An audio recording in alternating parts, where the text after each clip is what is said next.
El aire acondicionado zumbaba monótonamente en la habitación de hotel, su murmullo una banda sonora impersonal a mi profunda soledad.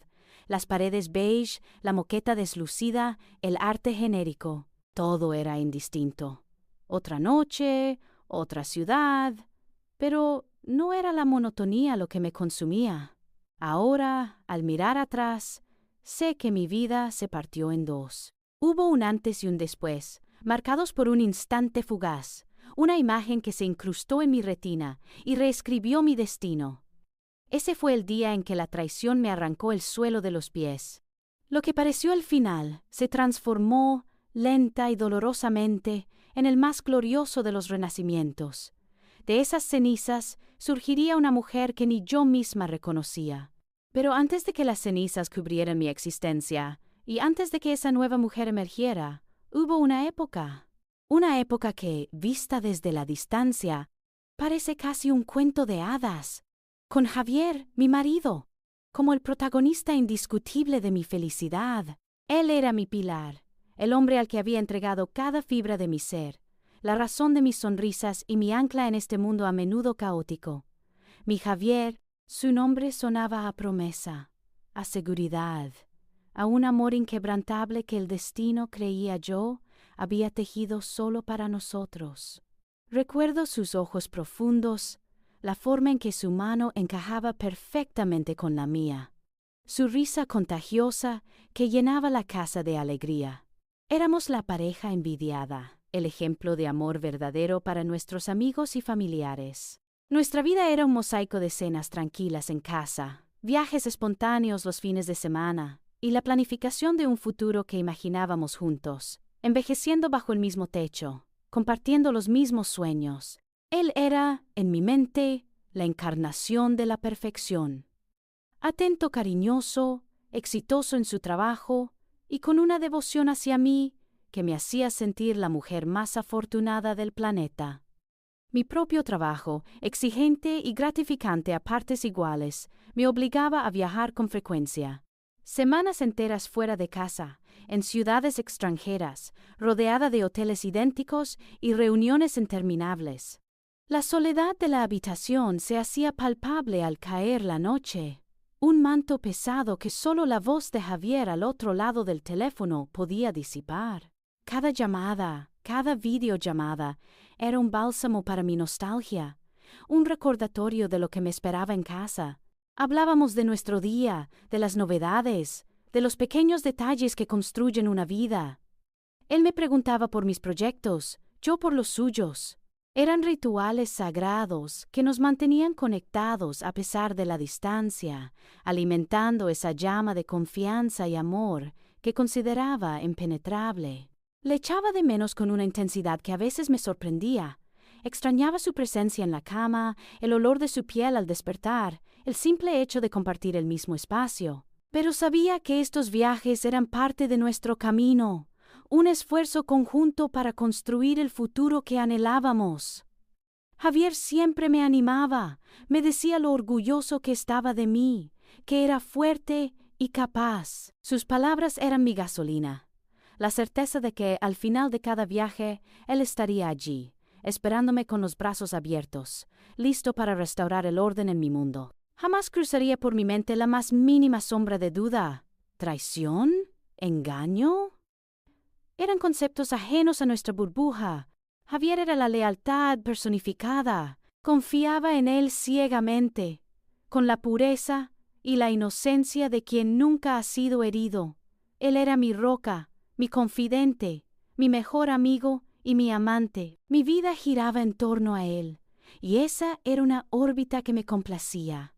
No había espacio para la inseguridad, para el miedo, solo para la certeza de un amor que creía tan firme como el suelo que pisaba. Una vida perfecta, al menos, así me lo parecía a mí. Ignoraba entonces que la perfección es, a menudo, la máscara más convincente del engaño. Fue en una de esas noches solitarias de hotel, cuando la familiaridad de la rutina me ofrecía un frágil consuelo, que el destino decidió mostrar su mano. Mi teléfono vibró, anunciando la videollamada de Javier, y mi corazón, siempre impaciente por su presencia, dio un brinco de alegría. Una sonrisa genuina iluminó mi rostro, borrando por un momento el cansancio del día y la pesadumbre de la distancia. «Hola, cariño», exclamé, mi voz teñida de la calidez que solo él lograba despertar. «¿Cómo ha ido tu día?» Javier apareció en pantalla, recostado sobre las almohadas de nuestra cama, con esa misma camisa de dormir gris que tanto le gustaba.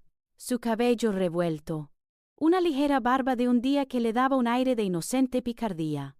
«Bien, agotador como siempre, pero ya pensando en ti», respondió con su voz grave y dulce, esa voz que era mi melodía favorita. Me preguntó por mi reunión, por la cena con los clientes, por los detalles triviales que en ese entonces parecían los cimientos de nuestra vida compartida. Yo le conté sobre las últimas novedades de mi proyecto, sobre lo mucho que le echaba de menos, sobre las ganas de volver a casa. La conversación fluía con la naturalidad de años, un torrente de palabras que llenaba el vacío de mi habitación de hotel. La cámara, sostenida por él mismo, se movía ligeramente al ritmo de su respiración, capturando trozos de nuestra habitación, nuestro santuario. Y entonces ocurrió, en un movimiento casi imperceptible, mientras ajustaba la almohada detrás de su espalda, su mano rozó un objeto. Un destello de color. Era un teléfono móvil, de un rosa vibrante, casi chicle, brillante bajo la luz tenue de la lámpara de noche. No era el mío. Yo tenía el mío en la mano. Y, con una punzada helada que me atravesó el pecho, supe que tampoco era nuestro. No era un teléfono de trabajo de Javier, que solían ser discretos y negros. Este era, innegablemente, femenino. Mi mirada se clavó en él, mi sonrisa se congeló. Javier, al darse cuenta de mi fijación repentina, se tensó. El cambio fue sutil, apenas un parpadeo, pero lo vi. Su sonrisa, un instante antes radiante, vaciló, se desdibujó. Un microsegundo de pánico cruzó sus ojos profundos antes de que intentara, torpemente, recuperar la compostura. Quiso apartar el teléfono con la mano, como si fuera un objeto insignificante, pero el gesto fue demasiado evidente, demasiado rápido, como si una ráfaga de viento helado hubiera barrido la habitación. El ambiente cálido de nuestra conversación se disipó. «¿Todo bien, cariño?», preguntó con una ligereza que sonó forzada, mientras apartaba la vista del teléfono y me miraba fijamente, quizás buscando algo en mi expresión, tratando de medir mi reacción, pero mi mente ya estaba enredada en una maraña de preguntas sin respuesta. Un silencio pesado, cargado de una electricidad ominosa, cayó entre nosotros, aunque él continuó hablando. Sus palabras ahora eran un zumbido distante, sin sentido. Yo solo podía ver ese teléfono rosa, ese objeto ajeno, tan descaradamente fuera de lugar en el lecho conyugal que había creído inviolable. Mi boca se secó. Las palabras se ahogaron en mi garganta, imposibles de pronunciar. Sentí un nudo de angustia que se apretaba lentamente en mi estómago. La conexión que un momento antes había sido un bálsamo reconfortante, ahora se sentía como una herida abierta, sangrando la confianza que había depositado en él. La imagen de Javier, que segundos antes había proyectado la visión de un amor inquebrantable, ahora se desdibujaba, velada por la sombra de una duda que, como una toxina silenciosa, comenzaba a extenderse por cada rincón de mi ser. Mi voz, cuando finalmente logré articular algo, fue un murmullo apenas audible. «Necesito colgar. Tengo una llamada de trabajo». Mentí, mi mente buscando una vía de escape, desesperada por terminar la tortura visual. La llamada terminó. La pantalla de mi móvil se oscureció, y con ella la ilusión de mi vida perfecta. Me quedé sola en la penumbra de la habitación. El eco del zumbido del aire acondicionado ahora se mezclaba con el latido frenético de mi propio corazón. Pero el eco más persistente, el que resonaría en mí para siempre, era el de ese maldito teléfono rosa, brillando como una señal de advertencia en medio de la cama que compartíamos, la cama que él, al parecer, compartía con alguien más. La noche había caído, pero mi mundo acababa de explotar en 1000 pedazos, bajo la luz artificial de una pantalla. No hubo noche, no hubo sueño. La pantalla de mi teléfono, ahora negra, era un espejo cruel de la oscuridad que se había apoderado de mi mente. Solo una espiral incesante de imágenes y preguntas, cada una más lacerante que la anterior. El aire acondicionado seguía zumbando, pero su monotonía ahora era un irritante recordatorio de la parálisis que me había invadido. ¿El teléfono rosa? ¿De quién era? Mi cerebro, en un mecanismo de defensa primitivo y desesperado, se negaba a aceptar lo obvio, a articular la palabra que lo habría destrozado todo en ese instante. Me levanté de la cama, mi cuerpo pesado, como si estuviera cargado de plomo. Caminé hasta la ventana del hotel, contemplando las luces difuminadas de la ciudad que no era la mía. ¿Y si era de una compañera de trabajo de Javier? Sí, eso debía ser. Quizás la había acompañado a una cena de empresa y se la había olvidado en casa. Una explicación tan trivial, tan inocente, que mi alma clamaba por aferrarse a ella. Pero la voz de mi intuición, esa susurrante y terrible voz, no se dejaba engañar. Los teléfonos de trabajo eran negros, corporativos, nunca de un rosa tan descarado, tan femenino. Y lo más importante, no estaba sobre la mesa de noche, no estaba en el salón. Estaba en nuestra porcama, justo detrás de él, como un accesorio más de su vida íntima, una vida que yo creía compartir por completo. Me senté en el suelo frío, abrazando mis rodillas, intentando ordenar el caos que me consumía. Pensé en sus ojos, en esa milésima de segundo de pánico, en el gesto torpe con el que intentó apartarlo, en la forma forzada de su sonrisa, cuando me preguntó si todo iba bien. Mi Javier, tan transparente para mí, había mostrado una grieta, y por esa grieta ahora se colaba un torrente de dudas, tiñendo de gris cada recuerdo feliz, cada palabra de amor que había pronunciado. La confianza, que antes había sido un muro impenetrable, ahora se resquebrajaba, revelando una fragilidad que me asustaba hasta lo más profundo. Las horas se arrastraban, marcadas por el tic-tac de un reloj invisible y el latido desbocado de mi propio corazón. Una y otra vez revivía la videollamada, reproduciendo el instante exacto en que mis ojos cayeron sobre el teléfono.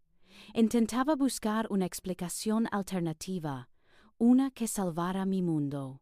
¿Sería posible que fuera mío? ¿Quizás un viejo teléfono que había olvidado? No, imposible. Mi teléfono era blanco. El de Javier, negro. El rosa no encajaba. Era un cuerpo extraño, un tumor en el corazón de mi hogar. La negación es un velo reconfortante, una anestesia temporal contra el dolor de la verdad. Mi mente se aferraba a cualquier hilo de esperanza, por inverosímil que fuera, pero la cruda realidad se imponía, una y otra vez, con la obstinación de una marea implacable. La sensación de ser traicionada, de ser engañada, me invadía como una fiebre. No tenía pruebas irrefutables, no había visto a nadie, no había escuchado ninguna confesión, pero el tormento interno era real, palpable. Era la certeza brutal de que algo fundamental había cambiado, de que la persona que creía conocer, el hombre que amaba, ocultaba un abismo. El amor se había transformado en una prisión de incertidumbre. Cada recuerdo dulce se contaminaba con la amargura de la sospecha. Sus viajes de trabajo, sus noches fuera. ¿Acaso todo había sido una mentira? La imagen de su risa, de sus ojos profundos, ahora se me antojaba una máscara. La lealtad que había creído inquebrantable, la devoción que sentía por mí, se desvanecía en un humo amargo. Estaba siendo traicionada. Lo sentía en cada fibra de mi ser, en el latido doloroso de mi pecho, en el frío que me calaba hasta los huesos. Y lo más insoportable era que no podía huir de esa sensación, porque venía de dentro, de la voz silenciosa y demoledora de mi propia intuición. Me había quedado sola, en la penumbra de mi habitación, con la verdad aún sin nombre, pero ya escrita a fuego en mi alma. No sé cuándo fue exactamente, en qué minuto de aquella noche interminable, pero el miedo y la negación dieron paso a una fría y calculada resolución. El corazón, antes un tambor desbocado de angustia, ahora latía con una determinación implacable. No podía seguir viviendo en esta penumbra de incertidumbre, con esa imagen de un teléfono rosa grabada a fuego en mi mente. Necesitaba la verdad, la completa y brutal verdad, sin importar el coste. Y para obtenerla tendría que volver a casa. Pero no sería un regreso cualquiera. Si Javier me estaba engañando, no le daría la oportunidad de borrar sus huellas. Mi vuelta tenía que ser un regalo inesperado, una sorpresa que desbaratara cualquier plan que pudiera tener. La idea de un viaje de trabajo repentinamente cancelado por motivos imprevistos se me antojaba demasiado sospechosa. Necesitaba un pretexto que sonara a puro amor, a un gesto romántico que él no pudiera desestimar o anticipar. Y ahí, en medio de la oscuridad de la habitación del hotel, surgió la pieza clave de mi estratagema, sus padres. Mis suegros, dos almas bondadosas y ajenas a cualquier atisbo de malicia, serían mi escudo y mi coartada. Marqué el número de su casa, mi voz, a pesar del nudo en mi garganta, sonando tan jovial como pude. «Hola, suegros, ¿cómo están? Soy yo». Empecé, con una risita forzada. Tras los saludos de rigor y preguntas sobre mi viaje, solté la bomba. Estaba pensando, llevo tanto tiempo fuera, y Javier debe estar extrañándome. Y yo a él. ¿Qué les parecería si volvemos a casa este fin de semana para darle una sorpresa? Una visita familiar inesperada. Podríamos llegar juntos, cenar algo especial. Sé que le encantaría vernos a todos de repente. Hubo una pausa, y luego una exclamación de alegría de mi suegra. «¡Qué idea tan maravillosa, cariño!» «Claro que sí. A Javier le va a encantar, se pondrá contentísimo. Últimamente lo veo un poco distraído. Quizás el trabajo». Mi suegro, con su voz calmada, también se unió al entusiasmo.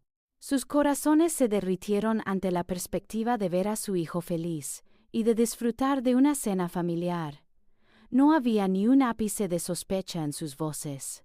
Ellos, en su inocencia, se habían convertido, sin saberlo, en mis aliados en esta misión de descubrimiento. Colgué el teléfono, la adrenalina corriendo por mis venas. Ahora no había vuelta atrás. Cambié mis billetes de vuelta para el día siguiente. Cada minuto, cada hora que pasaba era un martirio. El trayecto de regreso se convirtió en un túnel oscuro, un viaje al epicentro de mi propia tormenta.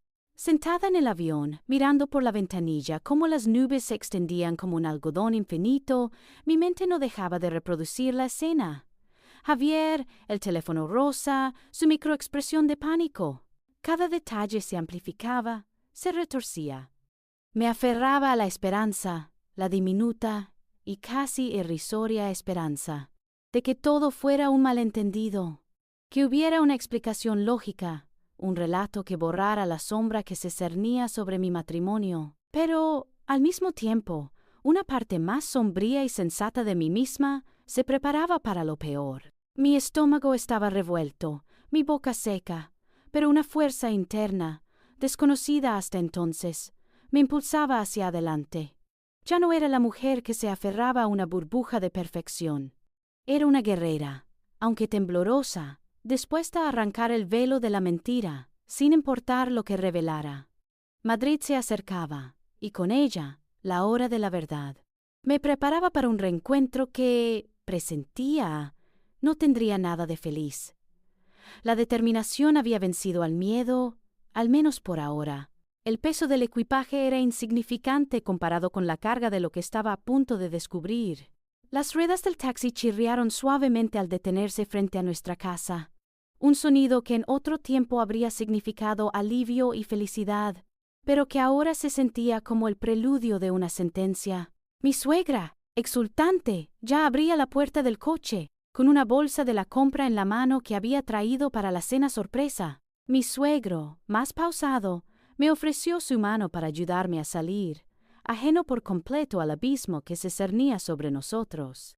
La fachada de nuestra casa, con sus macetas de geranios cuidadosamente regadas, se alzaba idéntica, pero para mí ya no era la misma. Era un escenario, y yo, una actriz que se preparaba para la escena más dolorosa de su vida. «Javier va a morir de la alegría», exclamó mi suegra, mientras subíamos los pocos escalones hasta la puerta principal.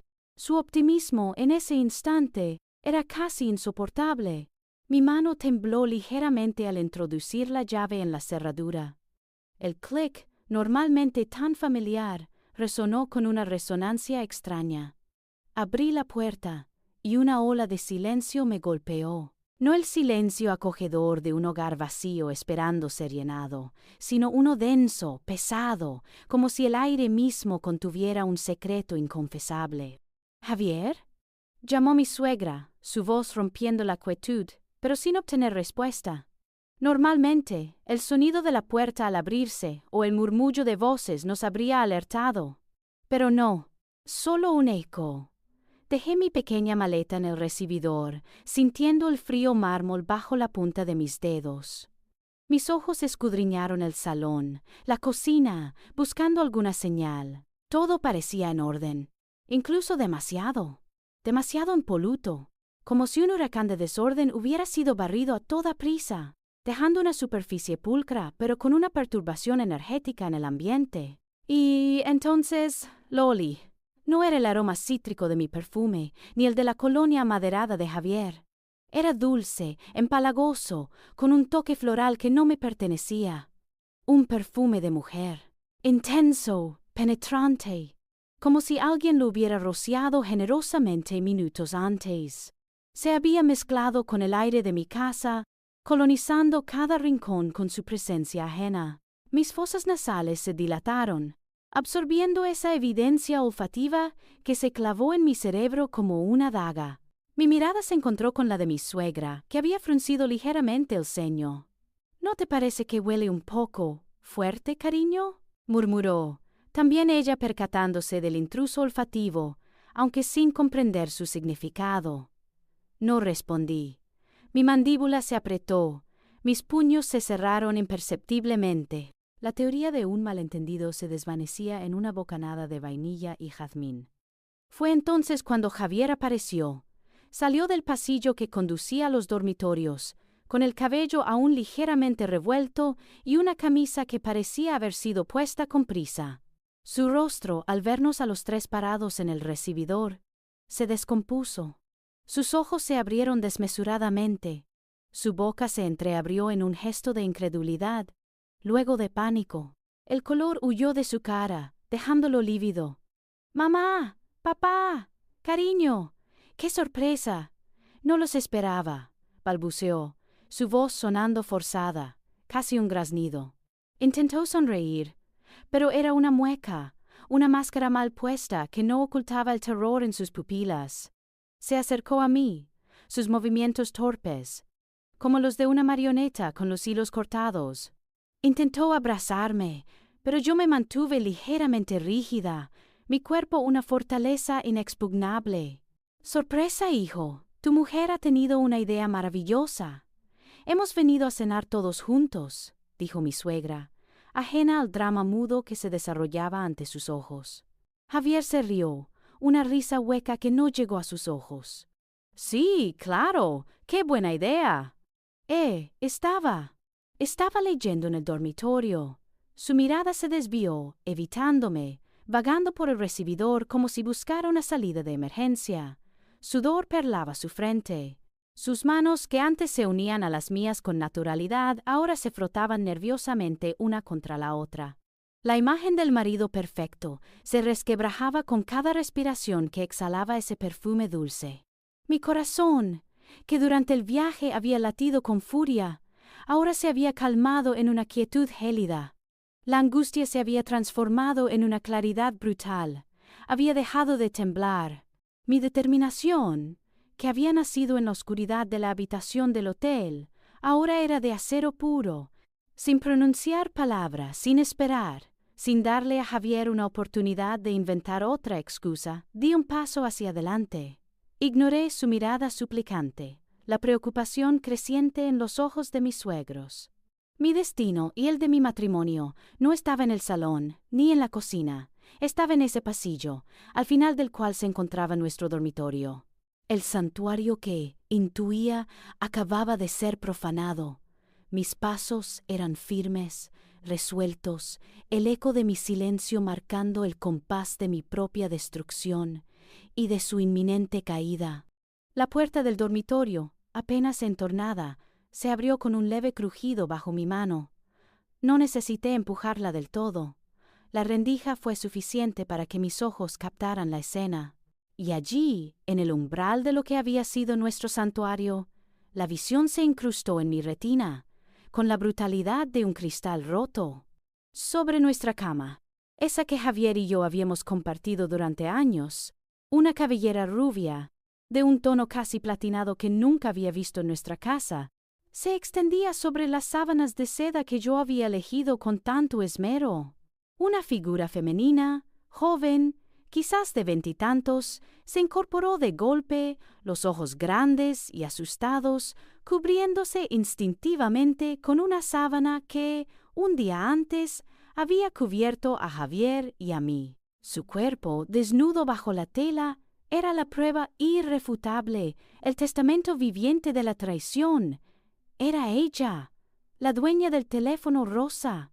No hubo gritos, no hubo llanto, solo un frío glacial que se apoderó de cada célula de mi cuerpo, congelando la sangre en mis venas. Mi corazón, que segundos antes latía con una determinación de acero, ahora se detuvo, o al menos así lo sentí. Un dolor silencioso y agudo, como 1000 agujas clavándose a la vez en mi pecho, me desgarró por dentro. Era un dolor que no se expresaba con sonido, sino con una parálisis absoluta, una especie de shock que me dejó muda, inmóvil. Mi mente, antes un torbellino de dudas, ahora tenía una claridad aterradora. La verdad brutal que había temido, estaba allí, exhibiéndose sin pudor en el centro de mi propia vida. Detrás de mí, sentí la presencia de Javier, su aliento entrecortado, su pánico palpable. Él también había visto la escena, quizás un instante después que yo. El silencio se hizo denso, casi material, pesado como una mortaja que se cernía sobre los tres. Solo el latido furioso de mi propia sangre resonaba en mis oídos, el único sonido en ese vacío ensordecedor. La amante, con el rostro pálido y los ojos desorbitados, me miró fijamente. Una mezcla de vergüenza, sorpresa y terror se pintó en sus facciones. Sus labios temblaron, pero ninguna palabra salió de ellos. Era una visión patética, una intrusa pillada infraganti, y por un microsegundo sentí una punzada de lástima. No era lástima. Era la fría observación de una pieza más en este cuadro de la infamia, una figura anónima que había profanado mi intimidad. Su cabello rubio se desparramaba, un contraste obsceno con la pulcritud de las almohadas blancas. Javier al fin logró articular un sonido, un gemido ronco, una mezcla de horror y desesperación. «¡Cariño!», exclamó. Su voz apenas un susurro que se quebró a mitad de la palabra. Dio un paso hacia mí, con las manos extendidas, como si quisiera borrar lo que acabábamos de ver, como si pudiera rebobinar el tiempo y hacer que la escena desapareciera. Pero yo seguía ahí, inmóvil, observándolo, y mis ojos, ahora vacíos de emoción, eran un espejo de su propia bajeza. En ese instante, en medio de la quietud helada de mi dormitorio, bajo la mirada aterrorizada de la otra mujer y el pánico desbocado de Javier, comprendí que no había vuelta atrás. La mujer que había amado a Javier, que había creído en su vida perfecta, había muerto en ese mismo instante. Lo que quedaba era una cáscara vacía, pero con una nueva fuerza, una que no conocía la piedad, solo la necesidad implacable de la justicia y la reconstrucción. Mis suegros, que habían quedado en el recibidor, ajenos a la explosión de mi mundo, se acercaron al pasillo, sus voces confusas y luego silenciadas por la imagen que se les presentaba. Pero en ese momento, ellos y el mundo exterior dejaron de existir. Solo éramos nosotros tres, y la verdad, cruda y desnuda, que nos desvelaba en la penumbra de una habitación que ya nunca volvería a ser nuestra. Fue el grito ahogado de mi suegra lo que me arrancó de mi letargo, de la burbuja helada en la que me había sumido la visión. Detrás de ella, mi suegro, con el rostro contraído en una mezcla de confusión y horror, apenas podía sostenerse. Habían llegado al umbral, y la imagen de la mujer rubia intentando cubrirse en nuestra cama había golpeado sus almas, tan inocentes como la mía lo había sido hasta hacía unos minutos. La amante, al verlos, soltó un sollozo y se encogió aún más, deseando, sin duda, que la tierra la tragara. Javier, con el rostro demudado y los ojos inyectados en sangre, se lanzó hacia sus padres, como si intentara interponerse entre ellos y la abominable verdad. «Mamá, papá, esto no es lo que parece. Es un malentendido, yo puedo explicarlo», balbuceó, su voz apenas un susurro desesperado. Sus palabras se ahogaban en la vergüenza. Mientras intentaba gesticular, buscar una coartada en el aire, pero no había ninguna. Era patético. Su figura antes tan imponente ahora se retorcía bajo el peso de su propia traición. Yo permanecía inmóvil, observando el espectáculo con una frialdad que me sorprendía a mí misma. Ya no había ira, solo una desolación abismal y una necesidad imperiosa de arrancar cada capa de mentira. Mis ojos se posaron en Javier, luego en la figura temblorosa del amante, y finalmente en las caras de mis suegros, que ahora parecían haber envejecido 10 años en cuestión de segundos. El silencio, roto solo por los sollozos de la muchacha y la respiración entrecortada de Javier, era una tortura. Mi suegro, un hombre de pocas palabras pero de gran rectitud, fue el primero en reaccionar. Su voz, normalmente firme, era ahora un temblor.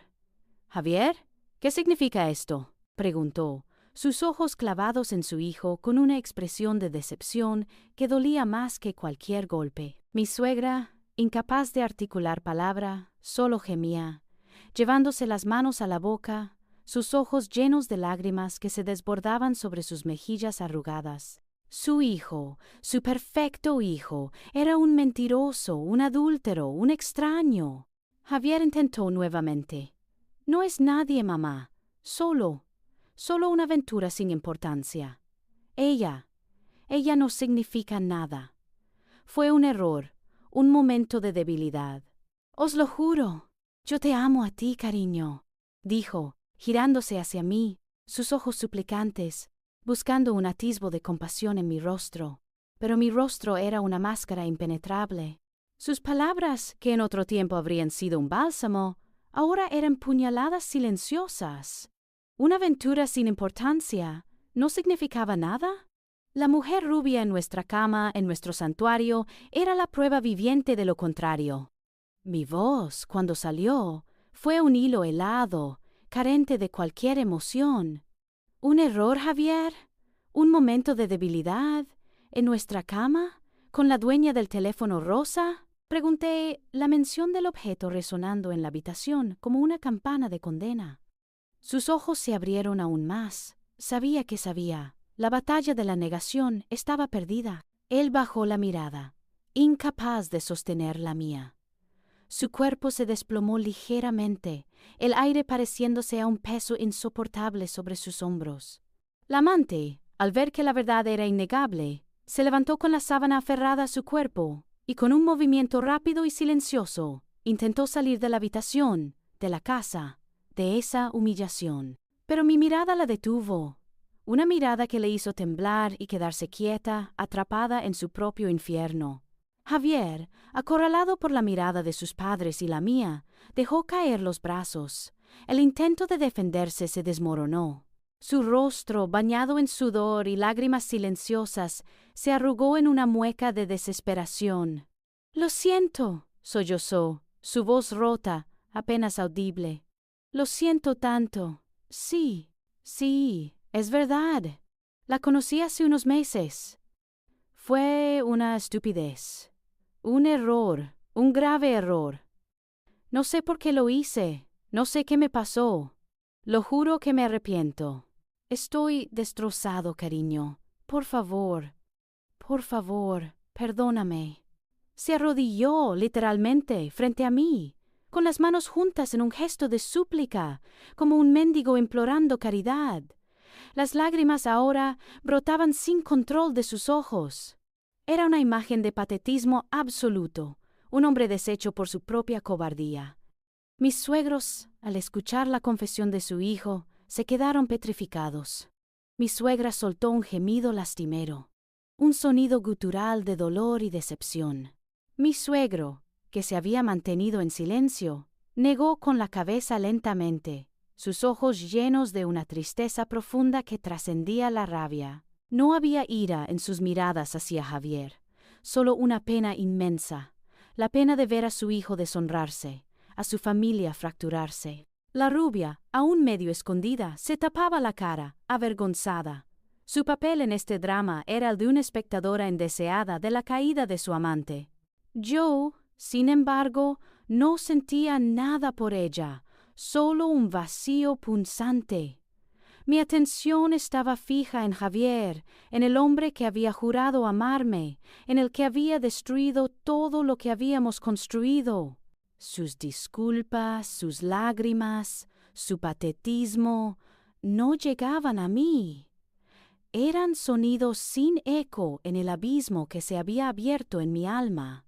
La palabra perdón era un eco hueco en la habitación, sin ningún poder para sanar, para borrar la imagen de su traición. En ese momento, en la fría claridad de esa confesión, comprendí que no había vuelta atrás. La fe se había roto, la confianza se había hecho pedazos irrecuperables. Y frente a mis suegros, frente al amante y frente a Javier, el hombre que creía conocer, mi destino se hizo irrevocablemente claro. La palabra perdón se desvaneció en el aire antes de llegar a mis oídos. El abismo entre nosotros era demasiado profundo para cualquier puente verbal. Mis ojos, ahora fríos y vacíos de la vieja ternura, se fijaron en los de Javier, que seguía arrodillado suplicante. No había nada que explicar, Javier, dije. Mi voz extrañamente calmada, como una superficie de hielo bajo la cual rugía un torrente. No hay nada que perdonar. Se acabó. Quiero el divorcio, declaré, cada sílaba tallada en granito, resonando en el silencio mortificante de nuestra habitación. Javier levantó la cabeza de golpe, sus ojos vidriosos con el terror de quien ve su mundo desplomarse. Mis suegros, que hasta entonces habían permanecido como estatuas de dolor, se miraron. No hubo discusión, ni intento de mediación. El respeto que sentían por la institución del matrimonio y la vergüenza por la conducta de su hijo eran demasiado grandes para permitírselo. Mi suegro, con un suspiro pesado que parecía cargar el peso de todos sus años, se giró. Su mirada final a Javier fue una mezcla de pena y reproche, una despedida silenciosa a la imagen del hijo que había creído conocer. Mi suegra, todavía sollozando, me dio una mirada de disculpa y dolor antes de que él la guiara suavemente hacia el pasillo. La rubia, aprovechando la distracción, se deslizó rápidamente fuera de la habitación, sus pasos apenas audibles. La puerta principal se cerró unos momentos después con un suave clic, un eco final de su partida, dejándonos solos. Y así Javier y yo nos quedamos, en medio de las ruinas de lo que habíamos sido. Él, arrodillado, su imagen un reflejo patético de su caída.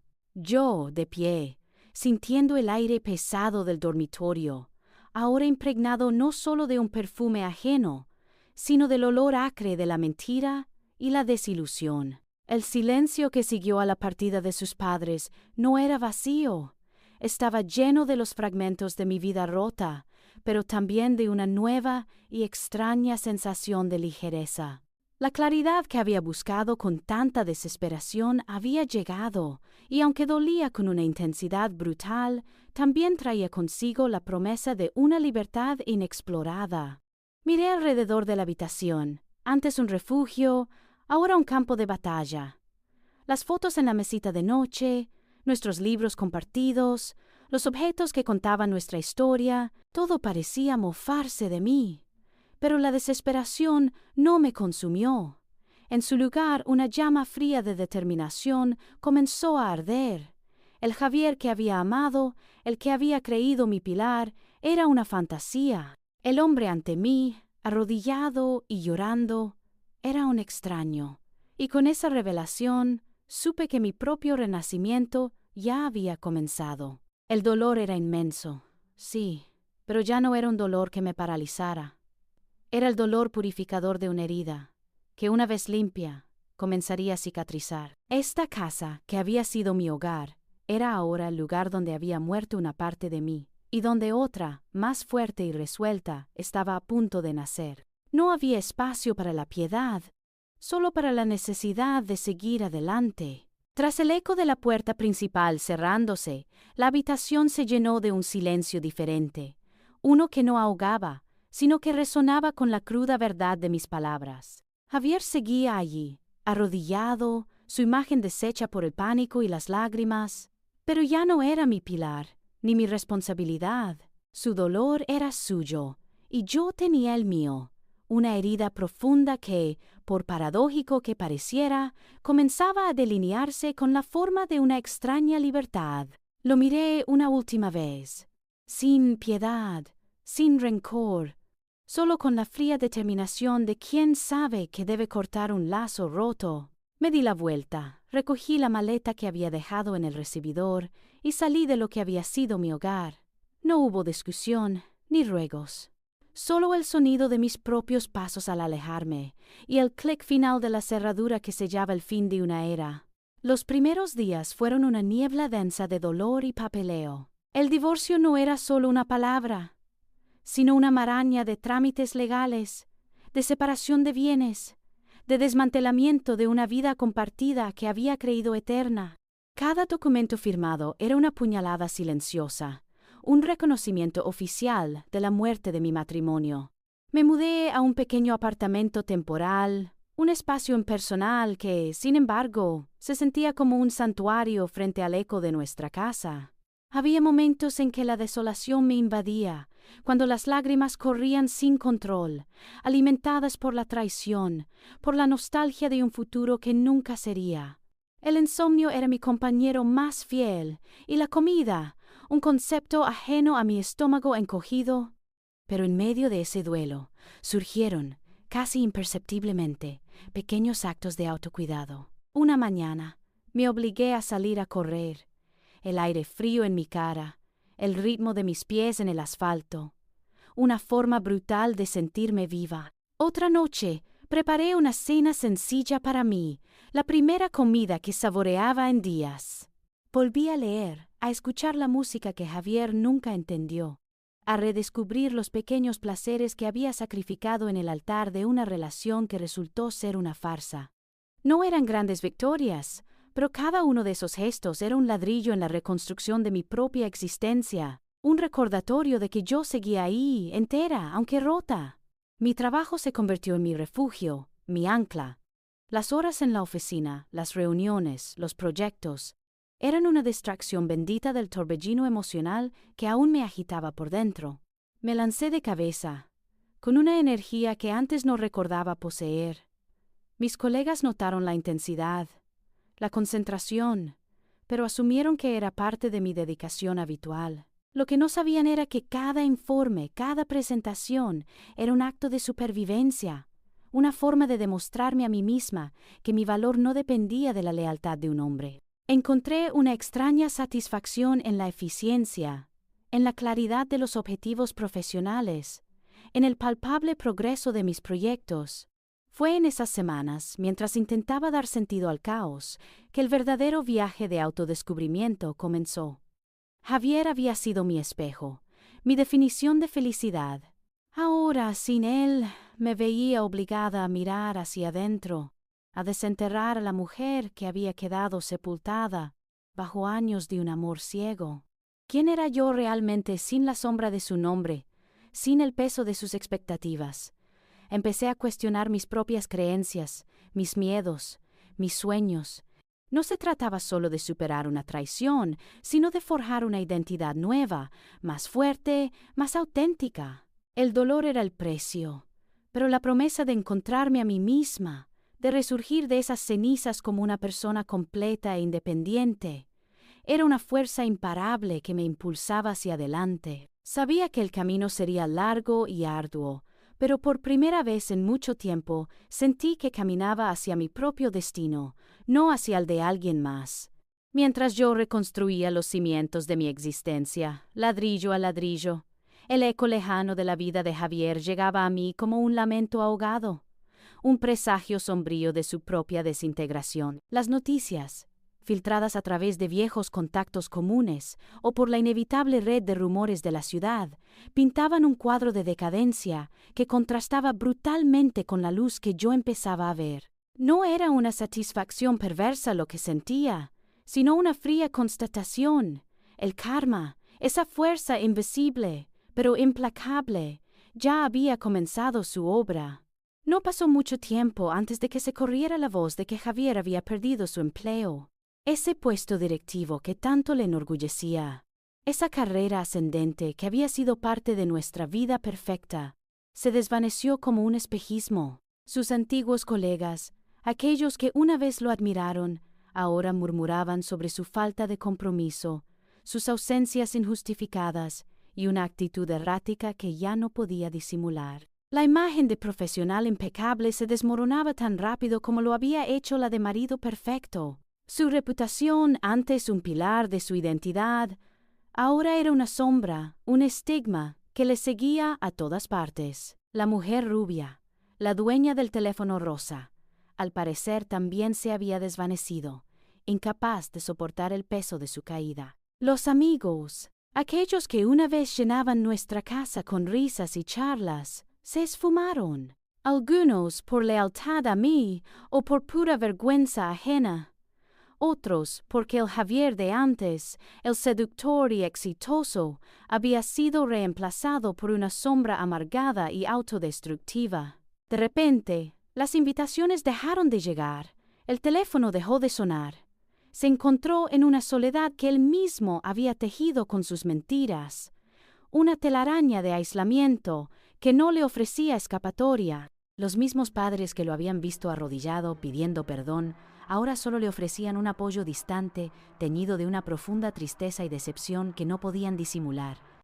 La imagen del hijo modelo se había roto para siempre. El alcohol, que antes era una copa social en las cenas, se convirtió en su refugio, su verdugo silencioso. Las noches en el bar, las mañanas con resaca, el olor agrio impregnado en su ropa. No lo vi con mis propios ojos, pero las imágenes se construían en mi mente con la fuerza de una pesadilla ajena. Un hombre que antes se preocupaba por su imagen, por su salud, ahora se dejaba llevar por un abandono lento y doloroso. La desesperación se adueñaba de él, transformándolo en alguien irreconocible. Su casa, la que había sido nuestro hogar y que había compartido con la otra, se convirtió en un nido de desorden, un reflejo de su mente fragmentada. Las facturas se acumulaban, los avisos de desahucio empezaron a llegar. Todo aquello que había ostentado con orgullo, ahora se le escurría de las manos como arena entre los dedos. Y mientras él caía en ese abismo autoimpuesto, yo seguía adelante. No con regocijo, no con la dulce venganza de una victoria, sino con la serena convicción de que cada uno cosecha lo que siembra. Su descenso era un recordatorio constante de la fragilidad de las apariencias y la importancia de la integridad. Mi camino, aunque plagado de cicatrices, era un ascenso hacia una libertad y una autenticidad que él, sumido en su propia oscuridad, nunca podría comprender. Aprendí que la verdadera victoria no radicaba en la desgracia ajena, sino en la propia capacidad de resurgir, de encontrar la luz después de la tormenta. Con el eco del pasado desvaneciéndose y la certeza de que mi camino era hacia adelante, volqué toda mi energía en lo único que me ofrecía una dirección tangible, mi carrera. Si antes mi trabajo había sido un refugio, ahora se convirtió en mi campo de batalla y mi templo personal. Las horas se estiraban en la oficina, no por obligación, sino por una sed insaciable de conocimiento, de mejora, de demostrarme a mí misma de lo que era capaz. Cada informe, cada presentación, cada negociación eran más que simples tareas. Eran pequeños triunfos, ladrillos en la edificación de una nueva identidad. Mis colegas y superiores notaron el cambio, la agudeza en mis ideas, la implacable determinación que me impulsaba. Lo que antes era eficiencia, ahora era excelencia. Fue un proceso agotador, sí, pero extrañamente liberador. El dolor de la traición seguía ahí, latente, pero cada logro profesional lo convertía en un susurro, en lugar de un grito. Comencé a desenterrar capas de mí misma que ni siquiera sabía que existían. Una resiliencia que me permitía afrontar los desafíos más complejos sin titubear. Una inteligencia práctica que encontraba soluciones donde otros veían obstáculos. Una fuerza interior que no dependía de la aprobación ajena, ni de la mirada de un hombre, sino de la pura y simple satisfacción de superarme a mí misma. Ya no me definía por lo que había perdido, sino por lo que estaba construyendo. Mi ascensión no tardó en ser reconocida. Se me asignaron proyectos de mayor envergadura, responsabilidades que requerían viajes constantes y una visión global.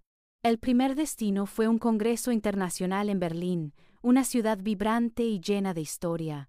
Al aterrizar, el aire fresco y desconocido se sintió como una bocanada de vida nueva. Caminar por sus calles, admirar su arquitectura, sumergirme en una cultura diferente, abrió mis ojos a un mundo que había permanecido velado por los confines de mi vida anterior. No era solo la novedad, era la perspectiva. Ver los problemas y las oportunidades desde otro ángulo, lejos de la burbuja que había sido mi matrimonio, me hizo sentir una conexión profunda con la vastedad del mundo y con mi propio potencial. Desde Berlín siguieron otras ciudades. Londres, con su elegancia atemporal. Nueva York, con su energía inagotable. París, con su encanto romántico, que ahora podía apreciar sin la sombra de una pareja. Cada viaje era una lección, una oportunidad para absorber nuevas ideas, para conocer personas diversas y para ver mi propia historia con una distancia y una objetividad que antes me habían sido imposibles. La soledad de las habitaciones de hotel, que una vez me había oprimido, se transformó. Ahora eran espacios de reflexión, de planificación, de pura autodescubrimiento. Me convertí en una observadora, un estudiante del mundo y de mí misma, descubriendo que la felicidad no residía en un cuento de hadas con un príncipe, sino en la autonomía, en la libertad de ser yo misma, de elegir mi propio camino y de trazar mi propio destino. El dolor no había desaparecido por completo, pero se había metamorfoseado en una cicatriz, un recordatorio silencioso de la guerrera que había emergido de las cenizas. El eco de mis pasos resonando en los aeropuertos y los salones de conferencias internacionales no solo marcaba mi progreso profesional, sino el ritmo de mi propia transformación. Tras el éxito de los proyectos iniciales y la visibilidad que me habían otorgado mis viajes a Berlín, Londres y París, llegó la propuesta: un ascenso a un puesto directivo global. No fue una sorpresa mayúscula, sino la confirmación de lo que mi creciente confianza ya me susurraba. Estaba lista para más. La noticia, recibida en una videollamada formal con el CEO, se sintió como el viento bajo mis alas, el impulso definitivo para alzarme por completo. Acepté sin titubear. Este nuevo rol implicaba una autonomía que antes solo podía soñar. La oportunidad de liderar equipos internacionales. Y lo más emocionante, la libertad de viajar sin restricciones, explorando el mundo no solo por obligación, sino por pura curiosidad y deseo. Mi oficina ahora era un avión, una sala de reuniones en Tokio, un café en Roma o la inmensidad de una playa en Tailandia. Cada sello nuevo en mi pasaporte no era un simple visado, sino una marca de mi propia conquista, un recuerdo tangible de lo lejos que había llegado. Me convertí en una mujer en constante movimiento, una figura independiente que se sentía cómoda en su propia piel y en cualquier rincón del planeta. La soledad, que antes era una carga, se transformó en un lujo, tiempo para reflexionar, para leer, para saborear la gastronomía local sin prisas, para perderme en galerías de arte o mercados bulliciosos. Mi agenda, antes regida por las expectativas de Javier y la vida de pareja perfecta, ahora respondía únicamente a mis propios deseos y ambiciones. Hablaba 5 idiomas con fluidez, dominaba el arte de la negociación en diversas culturas, y mi nombre era sinónimo de eficiencia y resultados en la compañía. El éxito profesional era innegable, pero la verdadera victoria residía en la persona en la que me había convertido. Mi confianza ya no era una fachada, sino una fuerza que emanaba de mi interior. Podía entablar una conversación con cualquier CEO en cualquier idioma, reírme sin reservas con nuevos amigos de diferentes países, o simplemente disfrutar de mi propia compañía en una terraza con vistas al Mediterráneo. No buscaba la aprobación de nadie. Mi autoestima se nutría de mis propios logros y de la libertad que había cultivado. La imagen de Javier de su traición se había desdibujado, relegada a un rincón lejano de mi memoria, como una cicatriz que ya no dolía, sino que me recordaba mi capacidad para sanar. Disfrutaba de la libertad como quien respira por primera vez después de una inmersión profunda. Ya no había ataduras, ni la necesidad de justificar mis decisiones o mis ausencias. Si quería quedarme una noche extra en Kioto para visitar un templo olvidado o extenderme en un fin de semana en Patagonia para escalar una montaña, lo hacía. Mi vida era mía, esculpida a mi antojo, sin las cadenas invisibles de una relación tóxica. Me sentía vibrante, llena de energía, abierta a todas las posibilidades que el mundo me ofrecía. Las experiencias se acumulaban, cada una más enriquecedora que la anterior. Desde un amanecer sobre el Taj Mahal hasta una clase de cocina tradicional en Florencia, desde la efervescencia de los bazares de Marrakech hasta la paz de un crucero por los fiordos noruegos. Eran momentos robados a un destino que, por un instante, me había querido encadenar a la tristeza.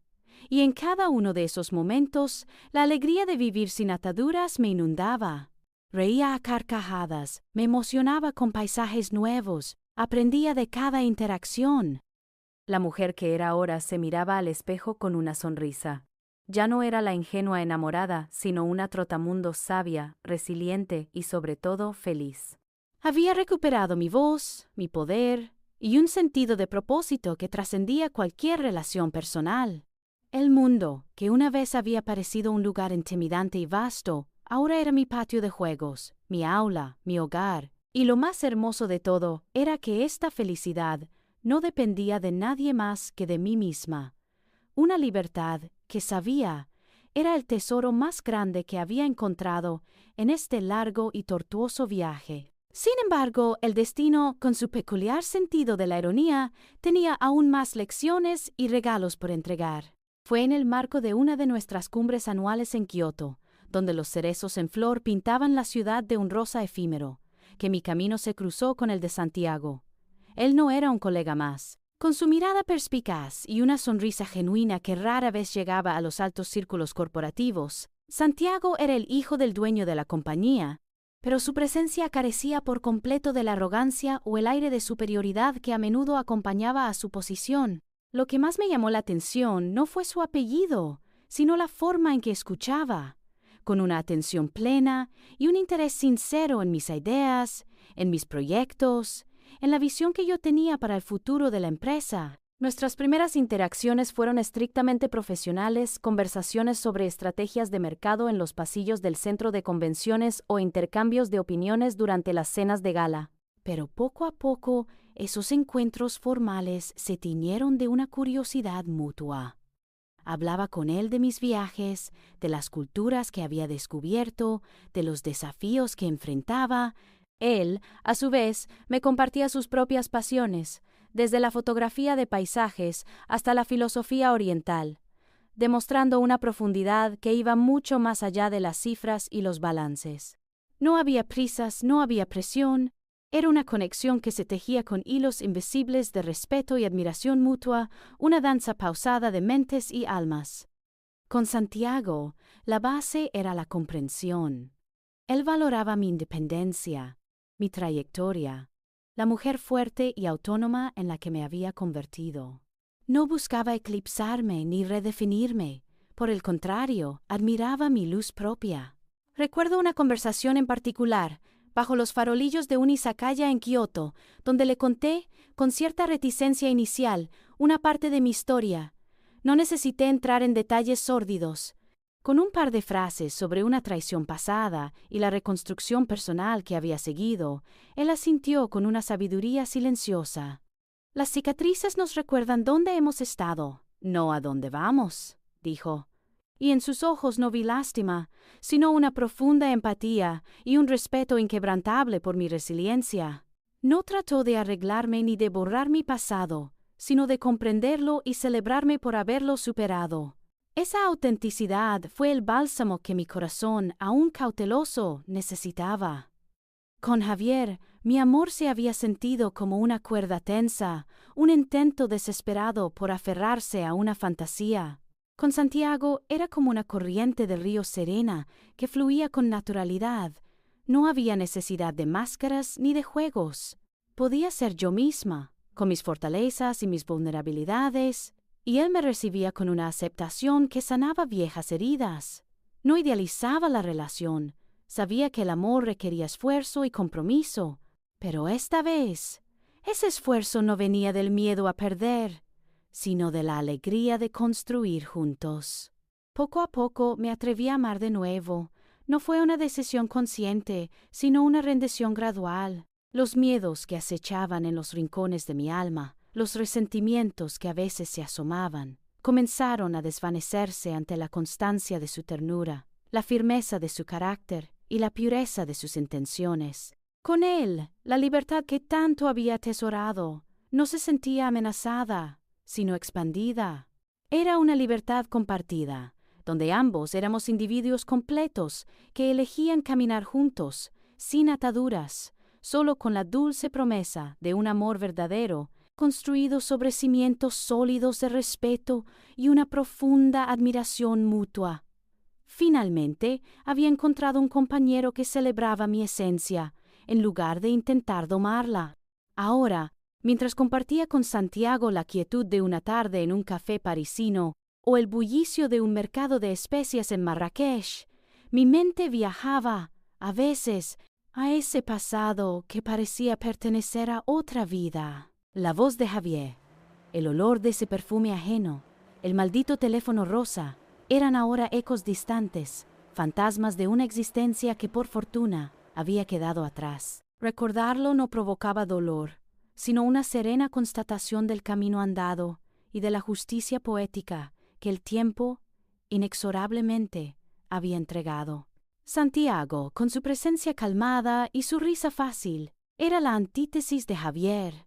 Con él no existía la necesidad de pretender, de encajar en un molde de perfección impuesta. Mi independencia no era tolerada, sino celebrada.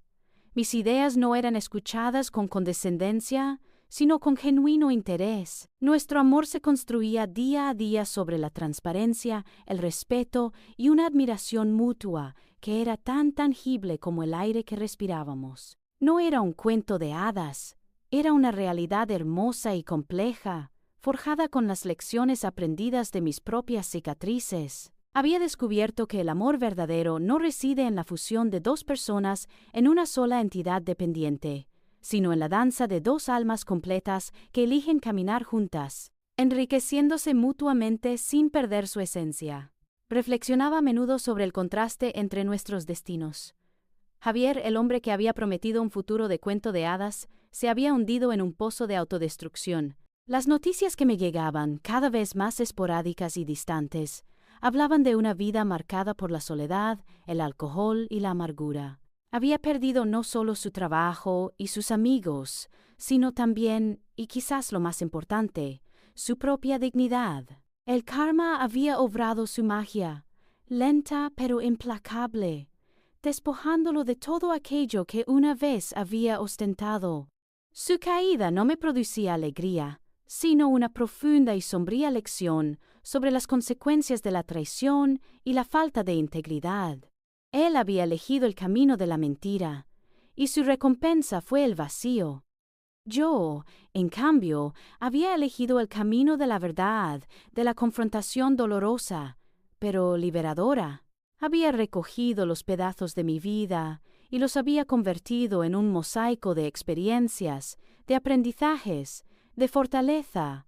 Cada viaje, cada nuevo desafío profesional superado, cada risa compartida con Santiago o con mis nuevos amigos alrededor del mundo, era un testimonio de mi resurrección. Mi carrera había florecido, dándome la libertad económica y la oportunidad de ver el mundo, de expandir mi mente y mi alma más allá de lo que jamás había imaginado. La felicidad que sentía ahora no era la frágil burbuja de ilusión que había compartido con Javier. Era una felicidad sólida, construida sobre cimientos de autoconocimiento y empoderamiento. Era la alegría de ser dueña de mi propio destino, de tomar mis propias decisiones sin el miedo al juicio ajeno. La libertad era mi mayor tesoro, la capacidad de elegir. Elegir dónde vivir, dónde trabajar, qué amar y, lo más importante, cómo ser. El mensaje final de mi historia no era sobre la venganza, ni sobre el castigo al traidor. Era un canto a la resiliencia, a la capacidad innata del espíritu humano para superar las adversidades más crueles. Era la prueba viviente de que, incluso de las cenizas de una traición devastadora, puede surgir una vida más plena, más auténtica, más feliz. La clave no estaba en encontrar a alguien que te completara, sino en completarte a ti misma primero, en elegirte a ti, tu paz, tu crecimiento, tu verdad, por encima de cualquier otra cosa. Mi viaje me había enseñado que la verdadera victoria no es la derrota de otro, sino el triunfo de uno mismo sobre las circunstancias y sobre las propias limitaciones autoimpuestas. Había aprendido que el amor no debía ser una jaula dorada, sino un trampolín hacia el crecimiento, que el perdón, aunque doloroso, libera a quien lo concede, y que la felicidad, esa esquiva compañera, es en realidad una elección, la elección de levantarse, de sanar, de reconstruir y de bailar de nuevo bajo la luz del sol, incluso después de la tormenta más oscura. La vida me había quitado a un hombre, pero me había devuelto a mí misma, y ese era el más dulce de los triunfos.